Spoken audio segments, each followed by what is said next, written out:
Bueno, vamos a comenzar con, esperen que leo, con Aurora González Roldán, de la Universidad Autónoma de México, que nos va a leer su trabajo Edición crítica y estudio del coloquio de los Cuatro Reyes de Tlaxcala. Y voy a contar un minutito. Bueno, Aurora es doctora en Historia y Crítica de la Literatura Española e Hispanoamericana por la Universidad de Zaragoza, con la calificación de Summa Cum Laude, maestra en Letras Mexicanas por la UNAM, donde cursó también los estudios de licenciatura. Es profesora e investigadora de la Facultad de Filosofía y Letras de la UNAM y miembro del Sistema Nacional de Investigaciones del CONACYT, nivel 1. Actualmente coordina el Seminario de Literatura Aplicada, en el que colaboran diversas entidades de la UNAM y la University College of London.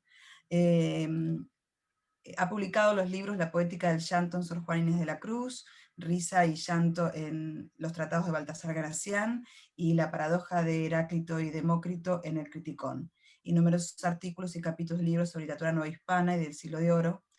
A ver, estoy como tratando de resumir porque tenemos todos. Ha impartido más de 35 cursos en el posgrado en Letras y en los colegios de Letras Hispánicas y Letras Modernas de la Facultad de Filosofía y Letras de la UNAM. Ha sido miembro de equipos internacionales de investigación, tanto en la Universidad Autónoma de Barcelona como en la Universidad de Zaragoza y en la UNAM. Y fue profesora invitada en la Universidad de Sao Paulo, en King College London, en Trinity College de la Universidad de Cambridge, en la Universidad Internacional Menéndez y Pelayo, en la Universidad Complutense de Madrid y en la Universidad de Zaragoza. Bueno, Aurora, te escuchamos. Muchas gracias, Lorelei. Quiero agradecer también en este momento a Esperanza, a Evangelina, a Paloma, a Juan Manuel, a todo el equipo de organización de este congreso, de este encuentro, por el trabajo que han hecho desde aquella convocatoria de la Unión Iberoamericana de Universidades a la que respondieron y nos llamaron a sus colegas de las 5 universidades, después la organización para lo presencial que tuvo que cambiarse y ahora aquí en lo virtual. Así que muchas gracias a todos ustedes y a todos los asistentes también. Y mucho gusto de estar con ustedes. Gracias por la oportunidad. Yo quisiera empezar contándoles que Horacio Almada, Mauricio Trápaga, aquí presentes, y una servidora pertenecemos a un proyecto que se llama Lengua, Literatura y Teatro en la Nueva España, que es un proyecto de la UNAM, en el que nos hemos propuesto estudiar principalmente el teatro y otras artes que convergen en él de manera interdisciplinaria, gracias a la formación en otras artes que tienen colegas como Horacio, que es músico, director de escena, director de ópera, Mauricio con su formación en arquitectura, otros colegas que tienen formación musical o que son del área de historia del arte. Entonces, voy a compartir pantalla para ir pasando unas diapositivas que tengo por aquí. A ver, me parece que todavía no logro. Aquí. Sí, compartir pantalla. Ahora sí, ¿verdad? Sí. Sí. Bueno, entonces, el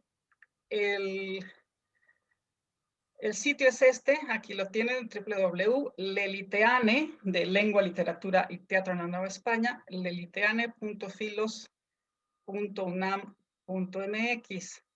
Y el sitio es ¿sí se ve, verdad, el sitio? Sí, sí. Entonces, bueno, ahí tenemos diversas actividades con el equipo de investigadores y con alumnos que van desde licenciatura hasta doctorado. Y una de nuestras actividades es el taller escénico, en el que venimos trabajando desde 2018. Y bueno, hemos ido, junto con los alumnos de Teatro y Letras Hispánicas, que colaboran interdisciplinariamente, hemos ido realizando puestas en escena en 2018 y 2019 en su modalidad presencial. Hicimos unas 9 representaciones y después ya nos pasamos a lo virtual, ¿no? En 2020. Parece que se está tardando bastante en cargar la página, entonces, bueno, la dejamos ahí. A ver si se cargan. Miren, aquí está. Aquí está nuestro taller escénico. Y Aurora, no, entonces, no se ve todavía la presentación PowerPoint. ok. O sea, tienes Entonces que, tengo que eh, dejar volver. sí, para cambiar la pantalla. Ok.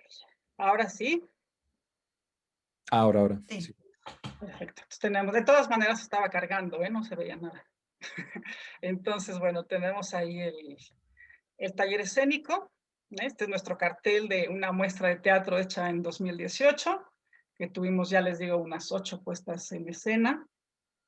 Y entonces hemos hecho, pues prácticamente estrenos, ¿no? De obras que difícilmente se representarían en el teatro comercial y pues que solamente en un ámbito académico, pero hemos intentado sacarlas más allá de la comunidad universitaria y llevarla a la gente, ¿no? Entonces, especialmente con 2 de las puestas en escena presenciales que fueron las que trabajamos más, tuvimos mucho éxito con el público, que fue el alcalde Chamorro, la dirigió un alumno que se tituló con ese trabajo, José Carlos Parra Flores.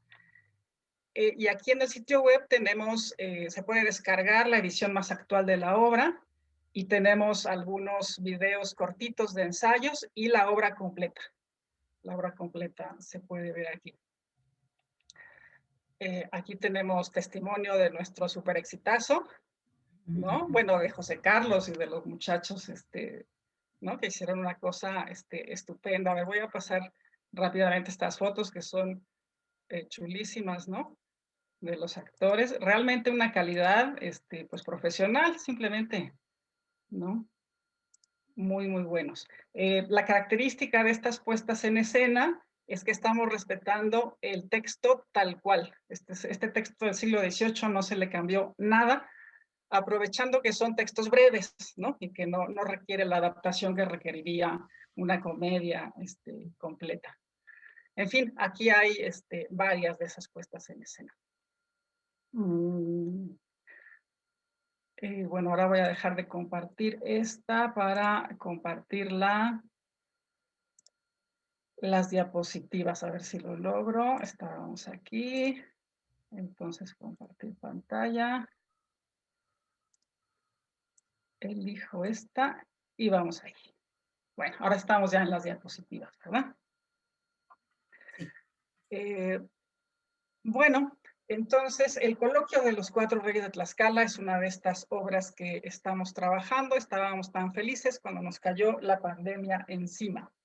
Pero una parte del trabajo la hicimos presencial. Empezamos a explorar el texto en un taller escénico, en donde una de nuestras colegas, Margarita González, nos empezó a introducir al manejo de la voz y el cuerpo, y ya desde ahí comprobamos que el texto de la edición más competente hasta el momento tenía serios problemas, ¿no?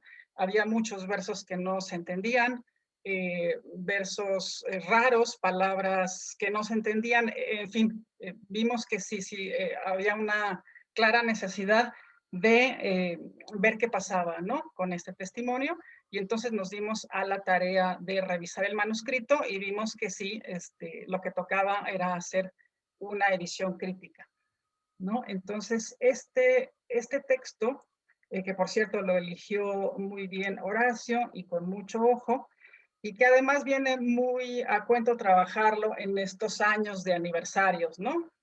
2019, 2020 y hasta el 21.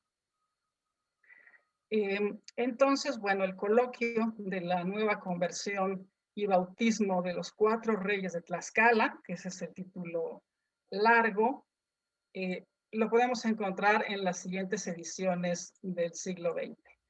La de José Rojas Garcidueñas, que es la más autorizada hasta el momento, y lo editaron anteriormente, o más o menos por las fechas, José Eduardo Castañeda, aunque lo de Castañeda es una mera transcripción. Después también lo editaron José Hermilio Abreu en el 46 y posteriormente Elsa Cecilia Frost en el 92.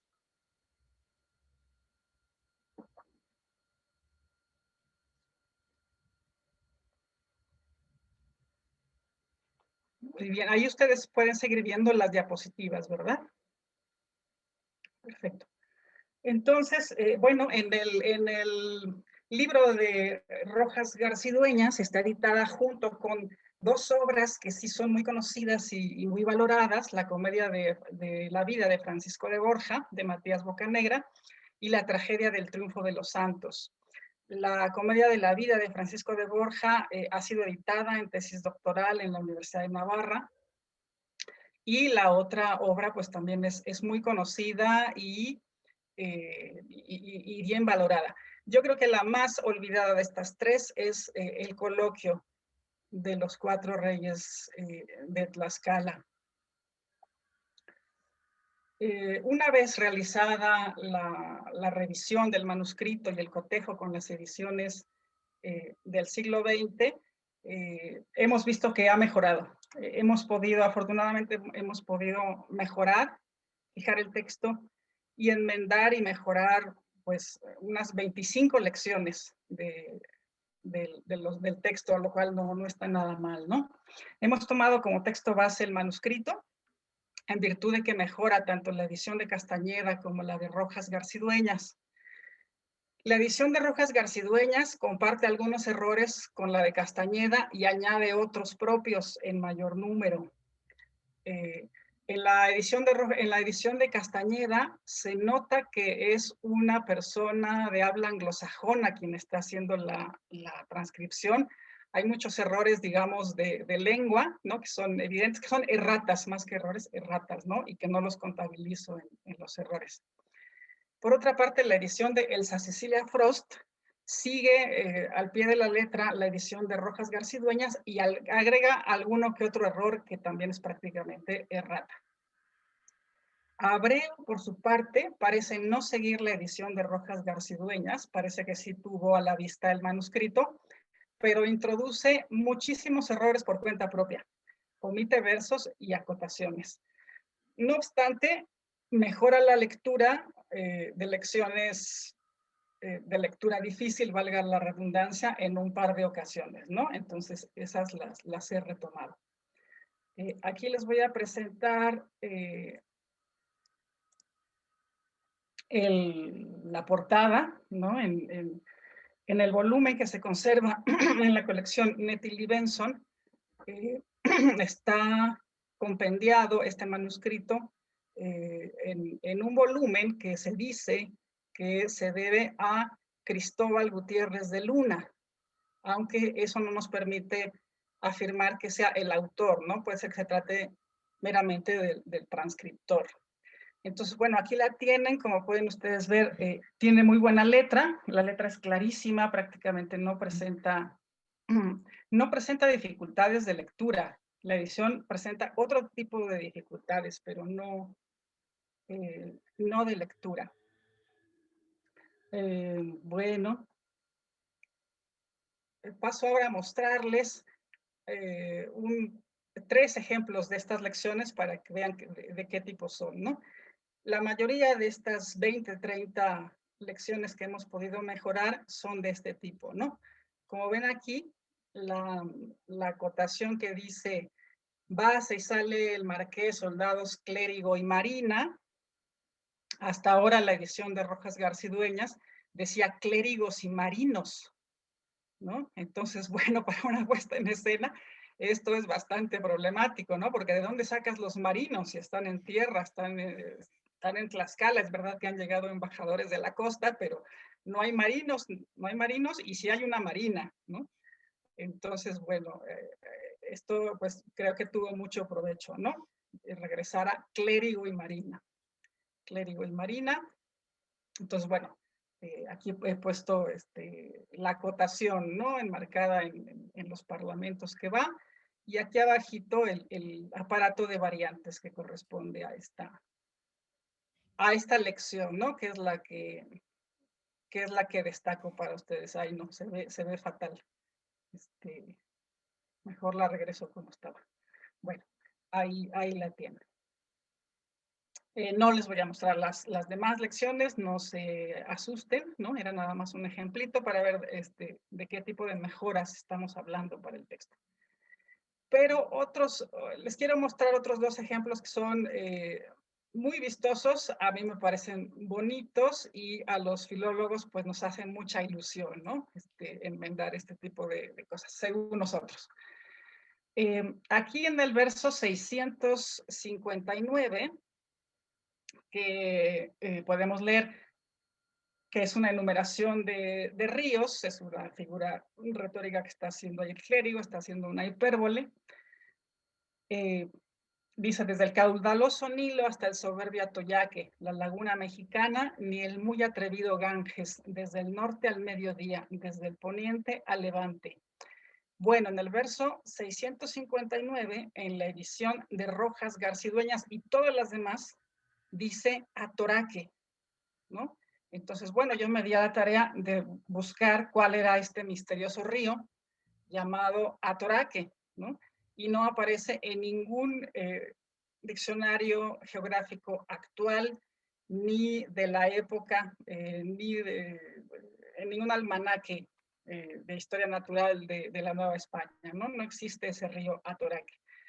Y si uno se va al manuscrito, es uno de los pocos casos en que la lectura es ilegible, porque se ve que hay una dubitación entre la Y y la I latina con un puntito, ¿no? El copista pone las dos y al final se hace un manchón.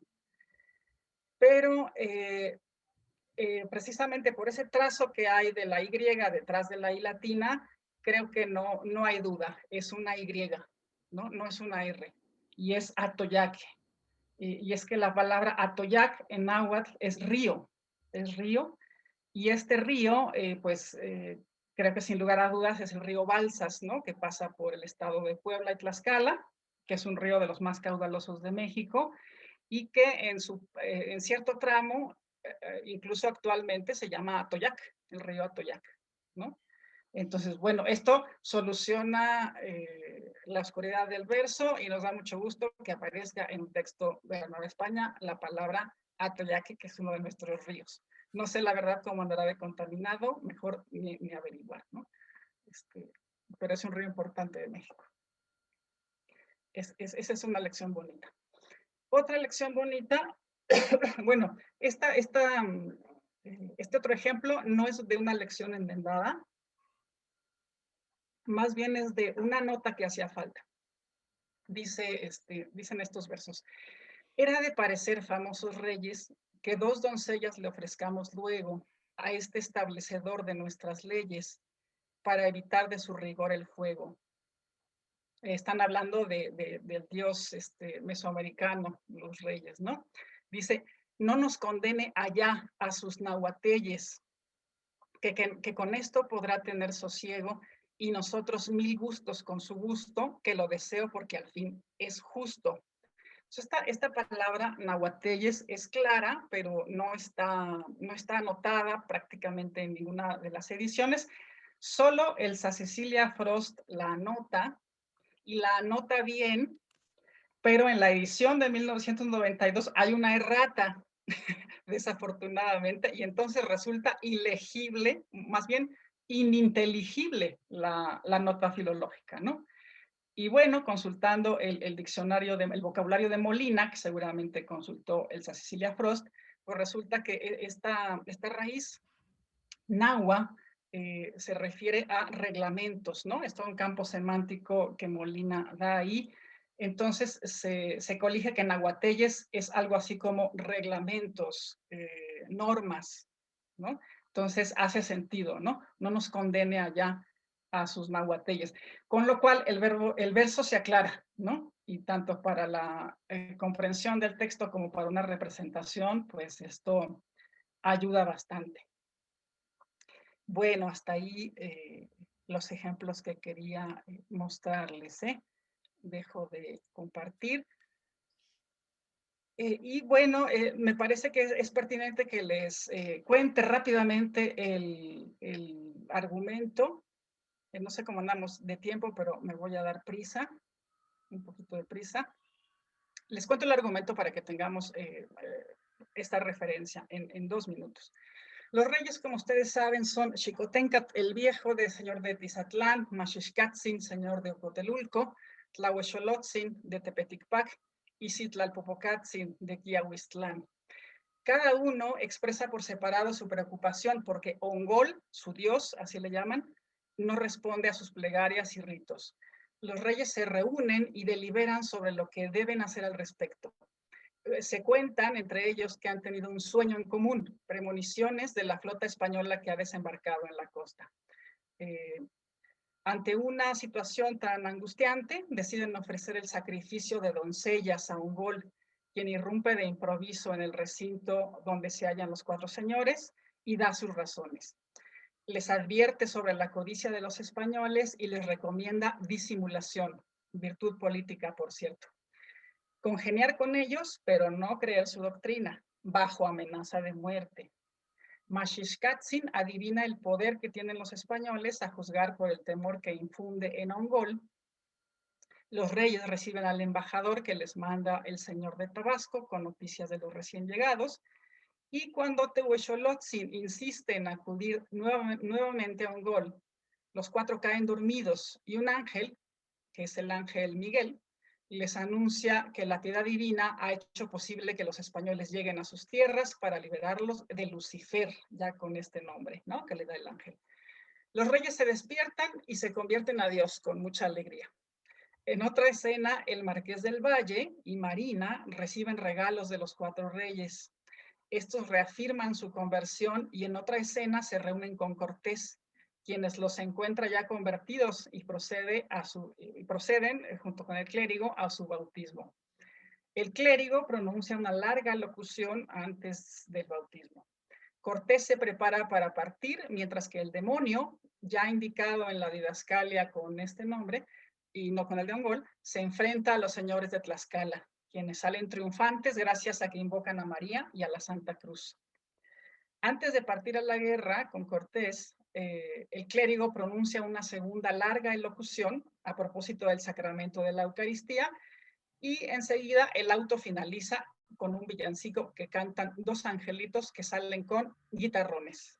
Y todavía no sabemos qué instrumentos son esos guitarrones porque nos dice nuestro colega experto que no son los guitarrones actuales. Tendríamos que averiguar qué instrumentos serían esos. Bueno, en general, a lo largo de todo el texto, además de los problemas de las lecciones enmendadas que ya les comenté, pues resulta que el texto tiene muy numerosos casos de versos hipermétricos e hipométricos, estrofas irregulares y frecuentemente una sintaxis muy particular que podría deberse a giros lingüísticos de la época e incluso a influencia del latín, pero eso ya es una cosa que tendría yo que investigar con más detenimiento y con apoyo de algún latinista. En otros casos, pasajes de difícil lectura pueden deberse a numerosos accidentes que pudo tener y tuvo seguramente la producción del manuscrito. En especial los versos 345 a 355, que corresponden a una pequeña parte del Parlamento del Ángel, cuando anuncia la buena nueva a los reyes, presentan una sintaxis y puntuación muy intrincada, sobre la cual hay que ofrecer una verdadera propuesta para el lector. Además, prácticamente todo este Parlamento del Ángel presenta un patrón estrófico irregular, pues no son endecasílabos blancos. Por ello, para la edición destinada a la escena, Horacio Almada propondrá una versión con una intervención un poco más intensa que resuelva también problemas rítmicos. De eso les hablará de él en unos minutos.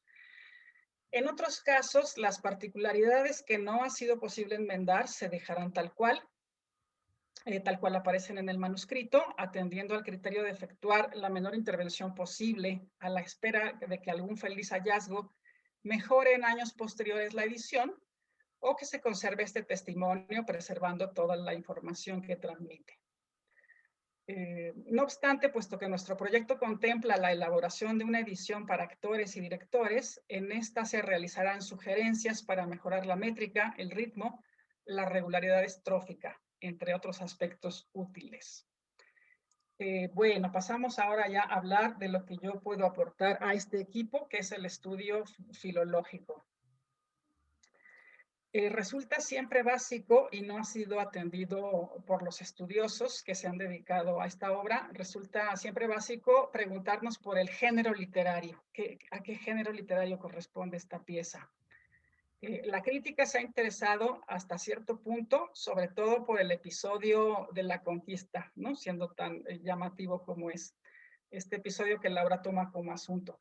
Se han interesado también por el autor de la obra, eso les intriga, y la datación. Pero cuando se llega a la hora de hablar del género, se salen por la tangente, ¿no? Esta no es una obra dramática, no es una obra de drama histórico, dicen por ahí, o presenta muchas inconsistencias este texto respecto a lo histórico, etc. Dos autores por ahí dan por sentado que es un auto sacramental, pero pues también podría ser cuestionable, ¿no? La datación la resolvió Reynolds en la década de los 70, cuando identificó unos 25 versos que el autor del Coloquio de los Reyes de Tlaxcala toma prestados de El Nuevo Mundo descubierto por Colón, obra de Lope de Vega, compuesta hacia 1604 y publicada en la parte 4 de Comedias, por ahí de 1617. Entonces eso ya nos sitúa la obra, ¿no? A principios del siglo XVII. El término coloquio del título suele causar desconcierto, porque para algunos críticos podría estar aludiendo al diálogo humanista, socrático o ciceroniano, diríamos nosotros, ¿no? Sin embargo, es claro que no tiene esa estructura. Para otros podría ser una alusión al asunto histórico que retoma, pues incluso actualmente los historiadores hablan del coloquio o conversación que los reyes de Tlaxcala entablaron con Cortés y a partir del cual supuestamente se convierten de inmediato.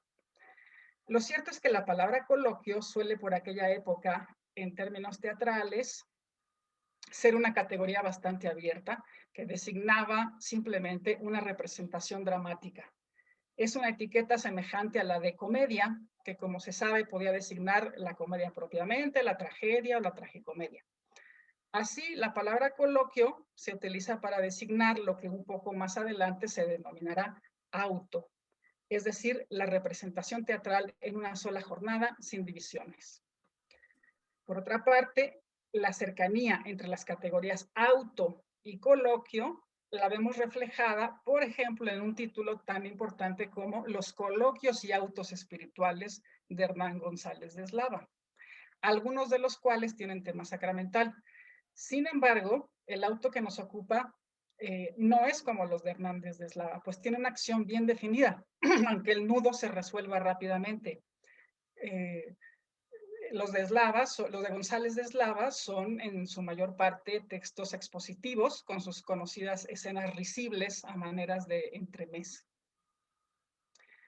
Bueno, además, atendiendo a esta idea de auto, por la misma época tenemos en España títulos como el Coloquio del Santísimo Sacramento, de autor anónimo, el cual es un auto de una extensión similar, unos 1000 versos, pero ya con un carácter alegórico bien definido, ¿no? De cabo a rabo. En cuanto a la filiación jesuita que se ha atribuido a este texto, un crítico, por ejemplo, Octavio Rivera, considera que Rojas Garcidueñas no presenta ninguna razón de peso para incluir esta obra dentro del teatro jesuita. Sin embargo, a mí me parece que sí hay unas características que tendríamos que admitir como propias de este teatro. Entre las principales estaría la oposición, la antagonía entre la prudencia divina o la fe y el demonio, es decir, la lucha de fe y demonio. Por otra parte, la utilización de la polimetría, que es práctica común en el teatro jesuita y de los dramaturgos que se formaron con ellos, aunque no es exclusiva de este grupo, naturalmente. Pero bueno, vale la pena recordar que los dramaturgos más destacados del Siglo de Oro, o sea, Lope, Cervantes, etcétera, se formaron con los jesuitas y fueron estudiantes que practicaron este tipo de teatro, ¿no? Pero eso ya es una cosa más general, ¿no? La repercusión del teatro jesuita en el Siglo de Oro. Otra característica que se menciona frecuentemente en el teatro jesuita, que este teatro que, como ustedes saben, los alumnos preparaban ya no solamente para ellos, intramuros, sino también para un público más extenso. Esta característica que les digo tan señalada es la fastuosidad del vestuario y escenografía, como ustedes saben. Siempre se dice eso de las representaciones jesuitas, y así es, y se insiste, algunos críticos insisten en que esta obra, el Coloquio de los Cuatro Reyes de Tlaxcala, presenta esa fastuosidad de vestuario y escenografía, pero la verdad es que en el texto no hay absolutamente nada que nos diga que tuvo esa fastuosidad, salvo las escenas de rey, ¿no? En donde sí deducimos que los reyes, tanto los tlaxcaltecas como el Marqués del Valle, van acompañados de un séquito, ¿no? O los embajadores que envía el rey de Tabasco. Pues no hay nada más que nos diga, que nos hable de la fastuosidad. Tal como vemos el texto, esto se podría haber representado en corral, ¿no? Con una escenografía sencilla. Bueno, otro dato es precisamente la denominación coloquio, que dicen los críticos, es muy frecuente entre el teatro jesuita para designar un auto, ¿no? Es una categoría usual en el teatro jesuita. Por otra parte, hay que admitir que esta pieza no se halla inventariada por el momento en la base de datos Teatresco, que recoge la producción teatral jesuita a ambos lados del Atlántico. En suma, me parece que puede considerarse un auto del periodo de formación anterior a la publicación de los primeros autos sacramentales de Lope de Vega, ya que precisamente la datación la ubica así, ¿no? Gracias a ese préstamo de versos. O bien podría considerarse una de las piezas teatrales que se acostumbraba a representar en la fiesta del Corpus, ya que no aparece en él la factura alegórica que algunos consideran indispensables para otorgarle la etiqueta genérica de auto sacramental, ¿no? Entonces estamos entre estas dos. Y yo le llamaré a partir de ahora auto de tema sacramental, para entendernos, ¿no? Tanto en los autos sacramentales ya consolidados, cuyo rasgo primordial es la alegoría y que llegan hasta Calderón, como en los autos de tema sacramental previos, son contados aquellos casos donde aparece el tema histórico, que no el historial, es decir, el de tema bíblico. Ese sí aparece a raudales, ¿no? Pero el tema histórico no es tan frecuente. De todas maneras, el corpus total de autos sacramentales en la península y en el mundo americano no es tan grande como podríamos creer, es reducidísimo comparado con el teatro profano, ¿no? El tema histórico de la obra que nos ocupa ha desconcertado a la crítica,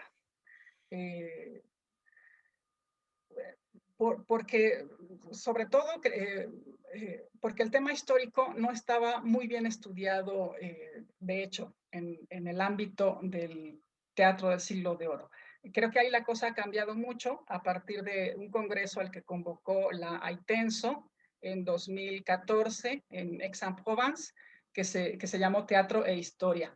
Y después de ese congreso de 2014 se sucedieron otros 3 o 4 más congresos convocados por otros equipos de investigación y se avanzó mucho ya, ¿no? En el estudio del teatro de tema histórico.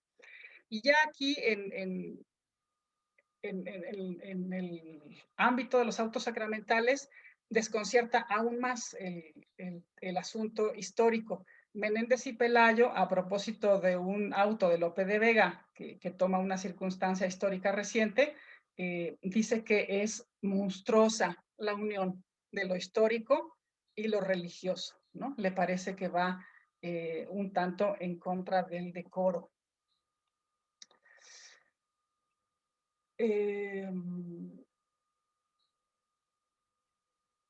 La perspectiva con la que se trata este tema histórico ya en el coloquio de los 4 Reyes de Tlaxcala, pues no nos sorprende, aunque no sea tan verosímil para el espectador actual, ¿no?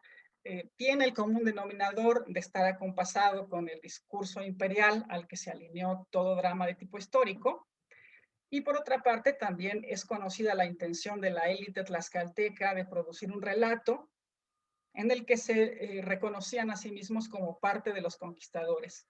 Este relato que se elaboró bien pronto y que habría circulado en las primeras décadas del 16, ¿no? Autores como Beatriz Aracil en el campo de la filología o como Federico Navarrete en el campo de la historia, aseguran que este relato de la pronta conversión de los reyes de Tlaxcala y su importancia en los acontecimientos de la conquista circula ya en esas primeras décadas y lo aprovechan otros cronistas, ¿no? Como Bernal, como Gómara y como Diego Muñoz Camargo, ¿no?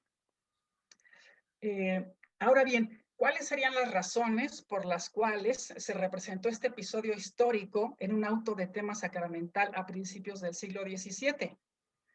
A 100 años de distancia de los hechos que se retoman.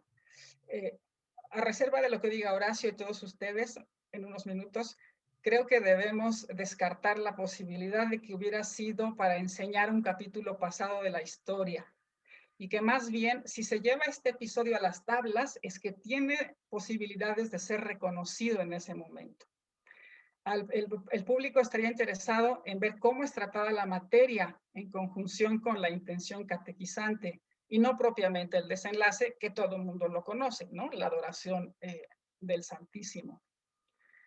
Un aspecto fundamental a tener en cuenta en el análisis de dicha materia es que, fuera del auto, toda historia es un afluente del gran río de la historia de la salvación, como ustedes saben, y de la peregrinación del hombre a la Jerusalén celestial. Aquí valdría la pena recordar la alegoría de la historia, una historia laica, por cierto, que aparece en la segunda parte del Criticón. Ahí vemos que Gracián representa la historia, alegóricamente, como una gran rueda cuyo mecanismo se eleva hasta el cielo, ¿no? La historia, por más laica que sea, está conectada con lo celestial. Así podemos decir en principio que el coloquio de los 4 reyes de Tlaxcala, que en este coloquio la historia de la Nueva España se hilvana con la historia de la salvación, ¿no? Es algo que sucede en todos los autos, pero resulta que esta historia es la historia americana, ¿no? Un capítulo de la historia americana. En el terreno de los signos espectaculares, atendiendo a esta dimensión, los reyes de Tlaxcala son representados con la dignidad que la poética teatral de tema histórico pide para un monarca. Esto sí se ve en el texto, ¿no?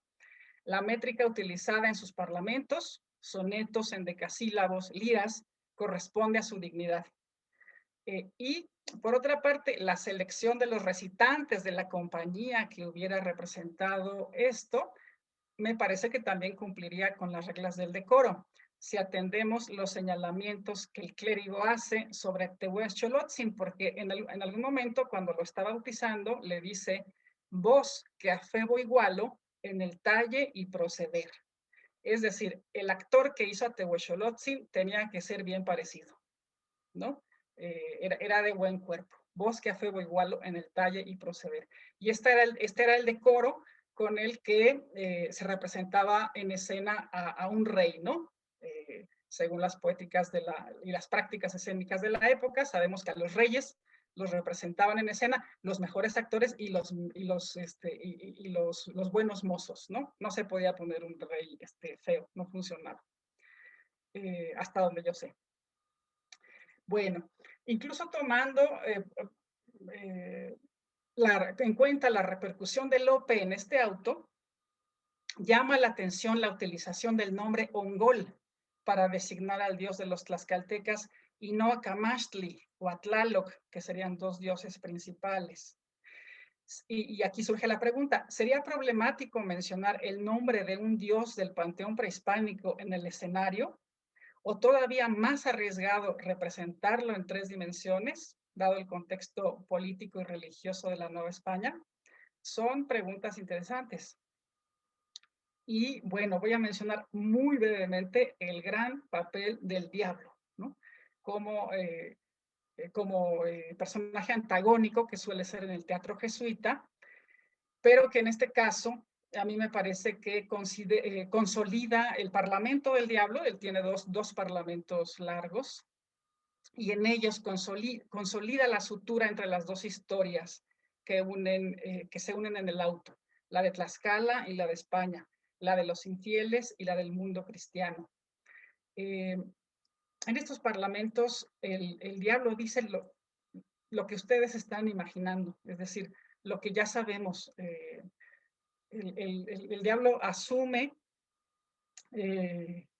los postulados que suelen aparecer en las crónicas de Indias, ¿no? Al respecto, vale la pena, por ejemplo, tener en cuenta el lugar que ocupa el demonio en la historia natural y moral de las Indias de Acosta, que se mencionó ayer. Pues en esta obra, un capítulo sobre el demonio es precisamente el que abre la historia moral. Nosotros vemos el prólogo al libro quinto y el primer capítulo con el que empieza la historia de lo moral, Acosta, es el demonio, ¿no? Es decir, para un historiador del mundo civil, me parece, era fundamental identificar a América como el blanco que había sido del demonio y donde ejercía su desmedida soberbia.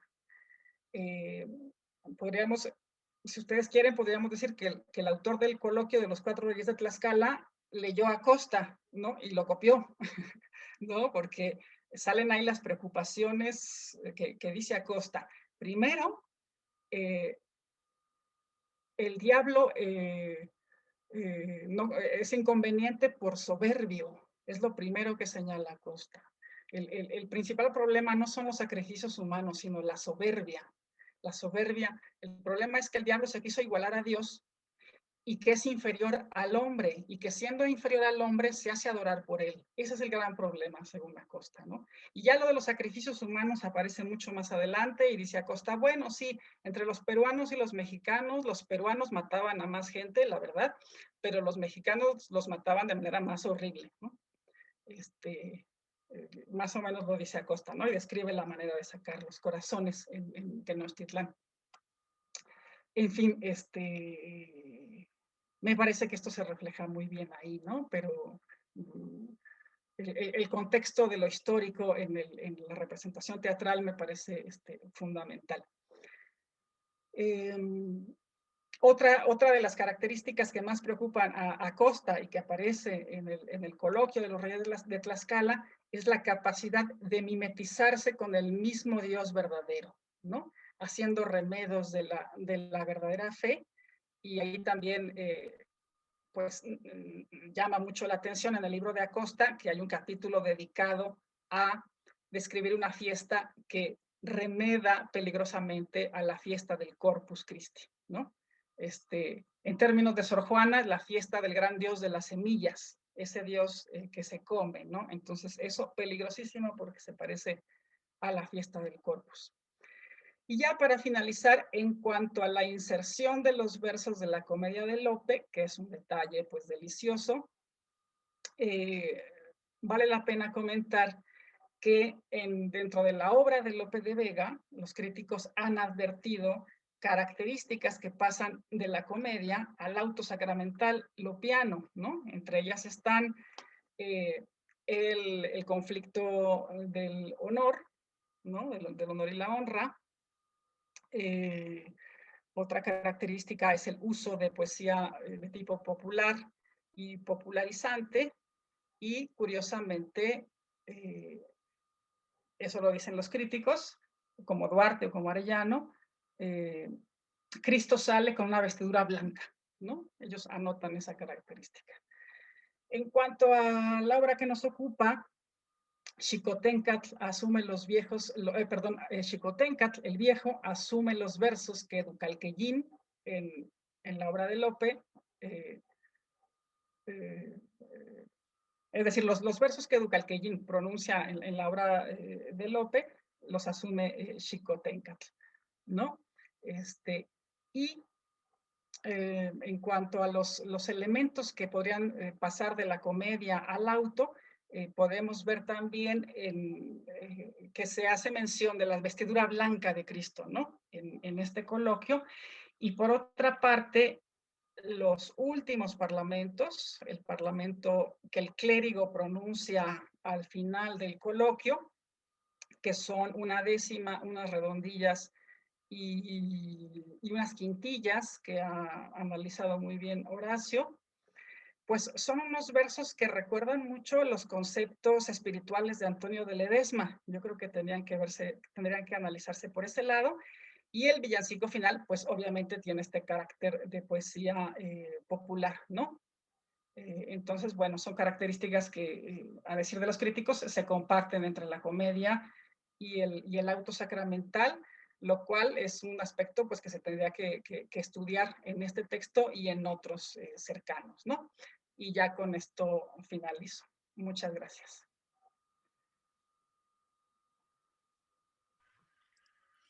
Gracias, Aurora.